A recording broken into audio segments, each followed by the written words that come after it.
নমস্কাৰ প্ৰিয় ছাত্ৰ ছাত্ৰীসকল অসমী বিদ্যা মন্দিৰ ইউটিউব চেনেলৰ অন্য এটা নতুন ভিডিঅ'লৈ তোমালোকক স্বাগতম জনাইছো। আজি আমি অসমীয়া ভাষাত প্ৰচলিত কিছুমান ফকৰা যোজনাৰ ভাৱ সম্প্ৰসাৰণ কৰিবলৈ ওলাইছো। আমি যিখিনি আলোচনা কৰিব লৈছো সেইখিনি প্ৰায় বিভিন্ন ধৰণৰ পৰীক্ষাত আহি থকা দেখিবলৈ পোৱা যায়। সেয়া লাগিলে মেট্ৰিক পৰীক্ষাই হওক বা অন্য শ্ৰেণীসমূহৰ ক্লাছ 6ৰ পৰা ক্লাছ 10 লৈকে বা তাৰ ওপৰতো একাদশ দ্বাদশ শ্ৰেণীটো ফকৰা যোজনাবিলাকৰ ভাৱ সম্প্ৰসাৰণ কৰিবলৈ আহে। সেইখিনিকে আমি যুগুতাই তোমালোকৰ কাৰণে আগবঢ়াব ওলাইছো। তেন্তে বলা আমি ভিডিঅ'টো আৰম্ভ কৰোঁ। প্ৰথম ভাৱ সম্প্ৰসাৰণ কৰিবলৈ দিয়া হৈছে যি মূলা বাঢ়ে তাৰ দুপাততে চিন। এই ফকৰা যোজনাটোৰ ভাৱ সম্প্ৰসাৰণ এনেধৰণে লিখা যায় যে উক্ত প্ৰবচন থাকি হৈছে অসমীয়া সমাজত প্ৰচলিত হৈ অহা এফাকি ফকৰা যোজনা। সৰু কালতে পৰিলক্ষিত হোৱা এজন লোকৰ ভৱিষ্যতৰ লক্ষণৰ বিষয়ে বুজাবলৈ উক্ত ফকৰা যোজনাটো ব্যৱহাৰ কৰা হয়। মূলা শাক তথা পাচলি হিচাপে অতি গুণসম্পন্ন। মূলাৰ পুলি এটা যেতিয়া অংকুৰিত হৈ দুপতীয়া হয় তেতিয়াই ভৱিষ্যতে ই লহপহীয়া হ'ব নে দুৰ্বল বা কেৰুণীয়া হ'ব সেইটো বুজিব পৰা যায়। যিটো পুলি আগলৈ গৈ ভাল হ'ব সি দুপতীয়া হ'লে ঠন ধৰি উঠিব আৰু যিটো ভৱিষ্যতে লেৰেলা পৰা হ'ব সি সৰুতেই কেৰুণীয়া হৈ পৰিব। এই কথাষাৰ মানুহৰ ক্ষেত্ৰতো প্ৰযোজ্য। শিশু এটিৰো ল'ৰালি কালৰ আচাৰ আচৰণ চাই ভৱিষ্যতে ডাঙৰ হ'লে তেওঁ কেনে হ'ব সেইটো বুজিব পৰা যায়। যি শিশু ল'ৰালিতে তীক্ষ্ণ বুদ্ধি সম্পন্ন সজ প্ৰতিভাৱান সাহসী তথা কামৰ প্ৰতি আগ্ৰহী হ'ব ভৱিষ্যতে এজন গুণী তথা উদ্যোগী ব্যক্তি হিচাপে গঢ়ি উঠিব। উক্ত বচন ফাঁকিৰ অন্তৰ্নিহিত অৰ্থ এইটোৱে যে ভৱিষ্যতে কোন কেনেকুৱা হ'ব তাৰ পৰিচয় সৰুতে পোৱা যায়। যিজন আগলৈ গৈ এজন গুণী তথা জ্ঞানী লোক হ'ব তেওঁৰ সেই লক্ষণবোৰ সৰুতেই ফুটি উঠিব। তাৰপিছত আন এটা ফকৰা যোজনা হৈছে শুই থকা শিয়ালে হাঁহ ধৰিব নোৱাৰে। ইয়াৰ উত্তৰ হৈছে উক্ত প্ৰবচন ফাঁকি হৈছে অসমীয়া সমাজত প্ৰচলিত হৈ অহা এষাৰি ফকৰা যোজনা যাৰ দ্বাৰা এলেহুৱা লোকে যে জীৱনত সফলতা লাভ কৰিব নোৱাৰে তাক বুজোৱা হয়। শিয়ালে হাঁহ কুকুৰা খাবলৈ ভাল পায় কিন্তু হাঁহ কুকুৰা ধৰিবলৈ বিভিন্ন বুদ্ধি খটুৱাৰ লগতে যথেষ্ট পৰিশ্ৰম কৰিবলগীয়া হয়। পৰিশ্ৰম নকৰাকৈ থাকিলে হাঁহ কুকুৰা আহি নিজে নিজে শিয়ালৰ কাষ নাচাপে। মানুহৰ ক্ষেত্ৰতো ঠিক একেই হয়। মানুহে শ্ৰম কষ্ট নকৰিলে বিচৰা বস্তুটো কেতিয়াও লাভ কৰিব নোৱাৰে। পৰিশ্ৰম কষ্ট উদ্যোগে মানুহক উন্নতি প্ৰতিষ্ঠা সুখ প্ৰতিপত্তি সকলো প্ৰদান কৰে কিন্তু এলাহ অকৰ্মণ্যতাই মানুহক অধোন্নতিৰ দিশে লৈ যায়। উক্ত কথাষাৰৰ অন্তৰ্নিহিত অৰ্থটো হৈছে এই যে পৰিশ্ৰম নকৰিলে মানুহে কেতিয়াও নিজৰ বাঞ্ছিত ফল লাভ নকৰে, জীৱনত উন্নতি কৰিব নোৱাৰে।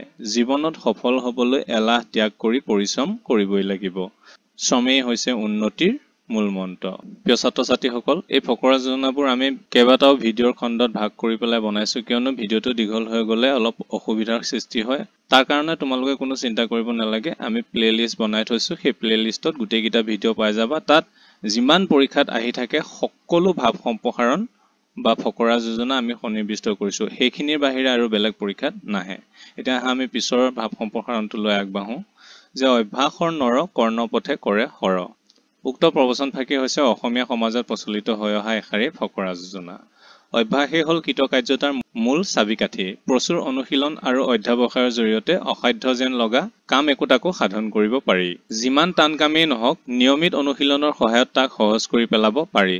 অভ্যাস কৰি থাকিলে কাণৰ ফুটাই দি শৰ নিক্ষেপ কৰাৰ দৰে দুৰূহ কাম একোটাকো সম্ভৱ কৰি তুলিব পৰা যায়। উদাহৰণস্বৰূপে আমি শৰীৰ চৰ্চা আৰু ব্যায়ামৰ খেলসমূহ বা সচৰাচৰ চাই থকা চাৰ্কাছসমূহৰ কিছুমান খেললৈকে আঙুলিয়াব পাৰোঁ। যিবোৰ সাধাৰণ মানুহৰ চকুত যাদুৰ দৰেই লাগে তেনে অস্বাভাৱিক কামবোৰ অভ্যাস প্ৰচুৰ অনুশীলন তথা অধ্যাৱসায়ৰ বলতহে তেওঁলোকৰ বাবে স্বাভাৱিক হৈ পৰিছে। ইয়াৰ পিছত আছে চুৰ গলে বুদ্ধি বৰষুণ গলে জাপি। উত্তৰ উক্ত প্ৰবচন ফাঁকি হৈছে অসমীয়া সমাজত প্ৰচলিত হৈ অহা এষাৰি ফকৰা যোজনা। প্ৰতিটো কামৰে একোটা প্ৰাসংগিক সময় স্থান বা পাত্ৰ থাকে। উপযুক্ত সময়ত উপযুক্ত স্থান বা কাৰ্যৰ ক্ষেত্ৰত সেইটো ব্যৱহাৰ কৰিব নোৱাৰিলে তেনে কাৰ্যপন্থা বা আহিলাৰ প্ৰাসংগিকতা নাথাকে। চোৰে যাতে সৰ্বস্ব চুৰি কৰি লৈ যাব নোৱাৰে তাৰ বাবে বুদ্ধি খটুৱা নিজৰ সামগ্ৰী সুৰক্ষিত কৰি ৰখাৰ ব্যৱস্থাটো চোৰে চুৰ কৰাৰ আগতেই কৰিব লাগিব। অন্যথা চোৰে চুৰি কৰি লৈ যোৱাৰ পাছত সেই বুদ্ধি কোনো মূল্য নাথাকে। গতিকে চোৰে চুৰি কৰি গুচি যোৱাৰ আগেয়ে নিজৰ বুদ্ধিক কামত খটুৱাব পাৰিব লাগে। গতিকে সঠিক সময়ত সঠিক পদক্ষেপ ল'বলৈ নিজৰ বুদ্ধিমত্তাক সজাগ কৰি ৰাখিব লাগে। অনিষ্ট হোৱাৰ পূৰ্বেই নিবাৰণৰ সম্ভাৱ্য কাৰ্যকৰী উপায় কামত খটুৱাব লাগে। নেক্সটত আছে বিদ্যা পৰম ধন। উত্তৰ বহুতে টকা পইচা সা সম্পত্তিকে জীৱনৰ আটাইতকৈ মূল্যৱান বস্তু বুলি অভিহিত কৰি এইবোৰৰ কাৰণে নিজৰ সৰ্বস্ব জলাঞ্জলি দিয়ে। কিন্তু সকলোৱে জনা উচিত যে এই বৈষয়িক সা সম্পত্তিবোৰ চিৰদিনৰ বাবে তেনেই অস্থায়ী আৰু অনিশ্চিত। ব্যক্তিত্বৰ ফালৰ পৰা এইবোৰৰ প্ৰয়োজন আছে যদিও ইয়াতকৈ মূল্যৱান বস্তুটো হ'ল বিদ্যা। টকা পইচা সম্পত্তি আদি বস্তুবোৰ কালক্ৰমত চুৰি হ'ব পাৰে বা প্ৰাকৃতিক কাৰণত ধ্বংস হৈও হাতৰ পৰা ওলাই যাব পাৰে। তদুপৰি কেৱল টকা পইচাৰ দ্বাৰা ধনী ব্যক্তিক অকল সহায়ৰ প্ৰয়োজন হোৱা বা সুযোগ সন্ধানীয়েহে মানি চলে বা সন্মান কৰে। তদুপৰি ধন সম্পত্তি আনক দিলে এসময়ত কমি যায়। কিন্তু বিদ্যা শিক্ষা এনে এক সম্পত্তি যাক ব্যক্তি এজনৰ পৰা চুৰি কৰিবও নোৱাৰি আৰু আনক দান কৰিলেও ই কমি নাযায়। বিদ্বান লোক সৰ্বত্ৰতে সন্মানৰ পাত্ৰ, সেয়ে বিদ্যাকে শ্ৰেষ্ঠ সম্পদ বুলি কোৱা হৈছে। প্ৰিয় ছাত্ৰ ছাত্ৰীসকল, তোমালোকৰ কাৰণে এনেধৰণৰ ভিডিঅ' আমি প্ৰায় লৈ আহি থাকোঁ।